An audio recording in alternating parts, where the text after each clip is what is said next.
What's up, guys? How are you doing? Welcome and happy Sunday. Last Wednesday we went to Niagara Falls and I took you up the Skylon Tower and showed you the incredible views from up there. Today I'm going to take you a lot closer to Niagara Falls, right to the edge in fact, where 2,400 cubic meters per second of water is flowing over the edge. K&F Concept sent me a variable neutral density filter and I'm going to be testing it out today. I'm going to show you how this works, I'm going to show you how I've used it at the falls, and then I'm going to just discuss the pros and cons of this great little piece of kit. After the falls, we're going to meet back here and I'm just going to tell you some of my exciting, fun announcements for things that I have now started and are coming up, and we're going to discuss the upcoming workshops. Talk to you soon. Let's do this.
When I was at the falls, I wanted to make some tests between different lengths of long exposures. So I wanted to do some that were quick so that I could stop the water, and then some that were a longer exposure so that I could get a nice smooth flow going over the falls.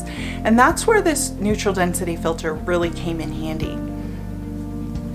This neutral density filter is a little different than most because it is a variable neutral density filter, which means that I can change the amount of light coming into the lens just by spinning it. And that makes it highly convenient. You don't need to change filters in different lighting situations. You can put one filter on and then just spin it to get the effect that you want. Kind of like a polarizing filter, but with a neutral density, which is really, really cool.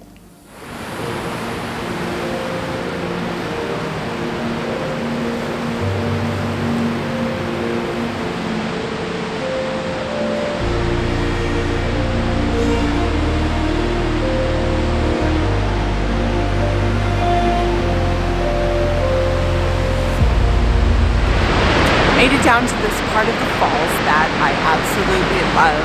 For whatever reason, whenever I come to Niagara Falls, I tend to end up at the other end. And even though that gives a nice view of the falls, this is like right close up, right there. You can see the water flowing. So I think it's a perfect place to test out the neutral density filter.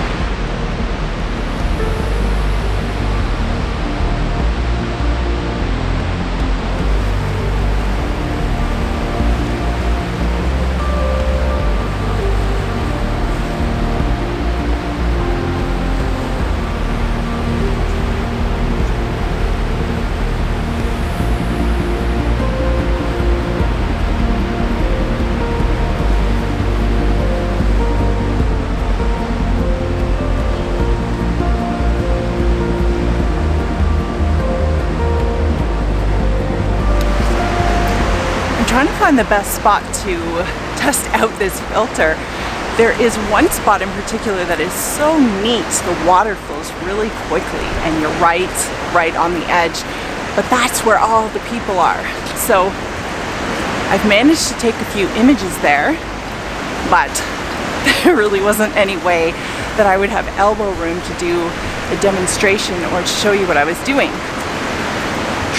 So I moved a little further on, and now I'm going back. I'm hoping that maybe I can find a spot.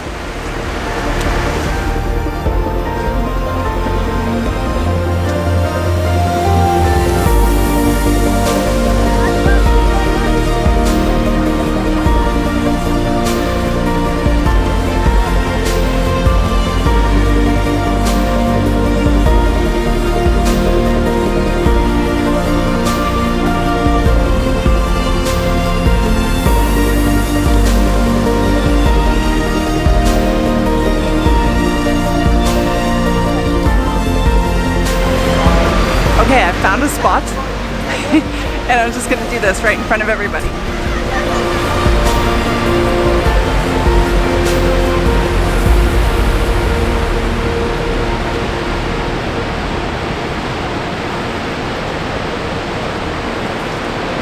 Hey guys, okay, so the concept of this neutral density filter is just like any other filter. You screw it on to the front of the lens.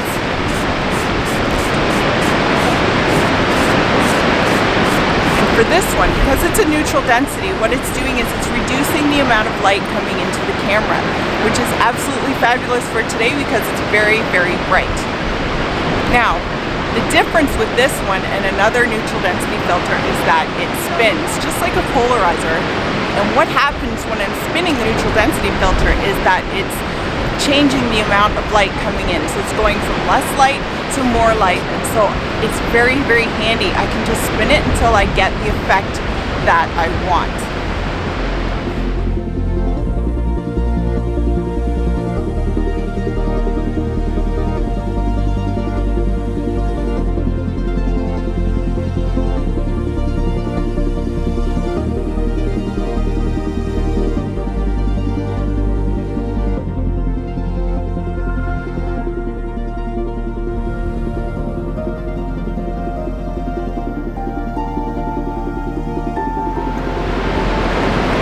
I have gone from 24 to 70, 16 millimeter lens, and I'm just having fun getting different looks with the falls.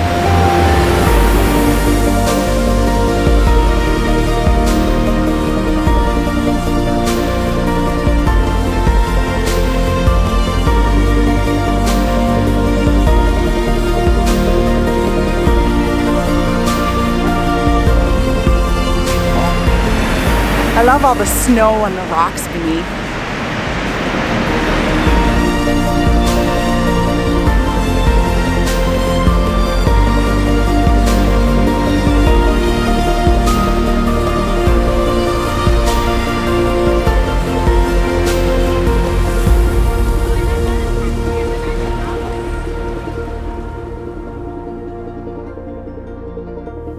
Look at the difference between these three images.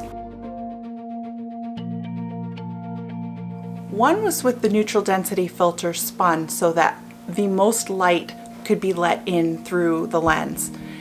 The next one was about halfway through, and the final one was stopped all the way down so that the neutral density filter was blocking as much light as this filter could do. There's a huge difference in the look of each photo.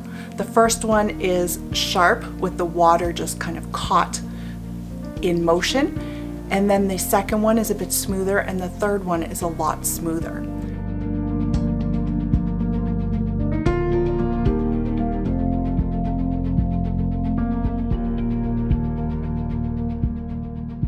So this is a 77 millimeter size. That's just the size of the lens ring that I have.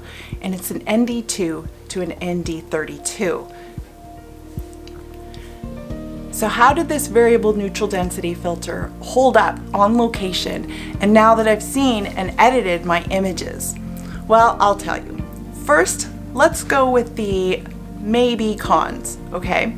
Pros and cons, these are, I'm not sure to label them as cons because it's really not that bad. When you get a neutral density filter, one thing that people talk about is color cast.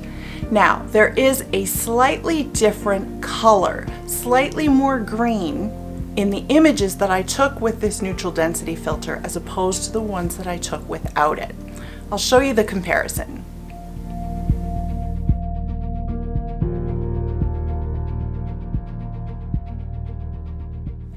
Is this a deal breaker? I would have to say no, at least not for me, because I use Lightroom and I use Photoshop and I shoot my images in RAW. And when you shoot your images in RAW, you're going to be adjusting for white balance and color and saturation anyway. So it really doesn't make too much of a difference to me with this color cast. I can easily correct it afterwards.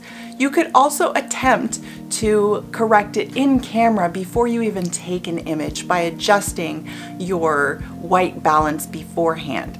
Now, the more that you use a filter like this, the more you will know exactly what adjustments to make the color look true.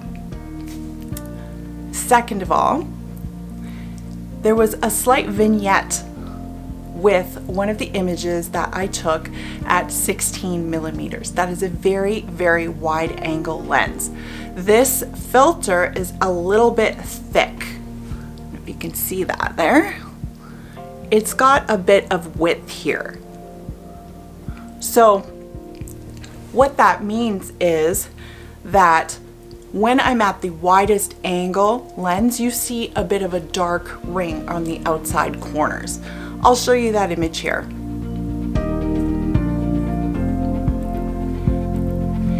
Again, I think it's actually quite small given the very, very wide angle lens that I was using. 16 millimeters really is quite wide. And when I was zooming in even just a little bit more, that vignette was gone. So you do have to look out for that. And again, if you use any sort of post-processing afterwards, it's something that's easily fixed. So overall, did I like using this filter? I loved it. It was very, very good. I loved having the flexibility of different strengths of neutral density filter all in one. I just had to screw the filter on and then turn. And I got the effects that I wanted, which is amazing, really, really good. So K&F, great product. I'm going to recommend this as something that if you have an interest in it, go for it. Give it a try. It's really good.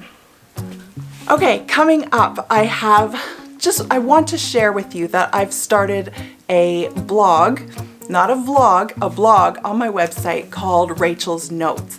Now, I always had a blog on my website and it was where I used to post all of my YouTube videos. However, now I've started just a photography journal. So I'm going to write just little blurbs about, you know, my day, my photography adventures, how things are going, what's happening, how I'm feeling. Just, it's a very relaxed, very laid back thing. And the reason I'm doing it is because I really like connecting with you guys. And sometimes there's just so much that I want to say and I want to share with you as friends. And I don't really have a great amount of time to include all of that in a YouTube video. So now I have the blog, and if you'd love to read it, rachellerch.com, I would love to have you read it. And please make comments and participate in my ramblings if you wish. And if you have any questions for me, or it might be a place that I'm able to answer a little bit more than I can say on a YouTube vlog. Finally, I just want to share with you that the Rocky Mountains workshop is coming up, and I'm going to be scheduling a couple of more workshops coming up soon. They're probably going to be local Ontario workshops, but I am looking into some a little bit further away.